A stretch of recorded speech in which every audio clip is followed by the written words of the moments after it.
I am the Tofu Golem. Please enjoy the video. Start by draining 2 5-oz cans of tuna and flaking them with a fork. Place in a bowl and set aside.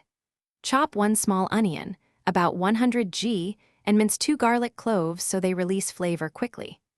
Measure 1 tablespoon vegetable oil, 1 teaspoon salt, and 1/2 teaspoon black pepper. Also have 1 tablespoon soy sauce and the juice of half a lemon ready. This messy en place saves time and keeps the fry method fast and organized.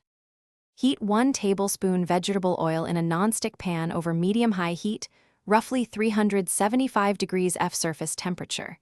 You want hot but not smoking.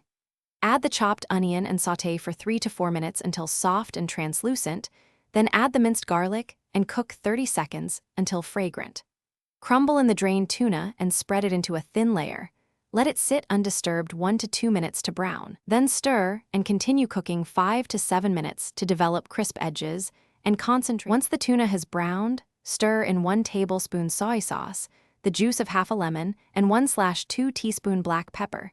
Taste and add up to 1/4 teaspoon extra salt if needed.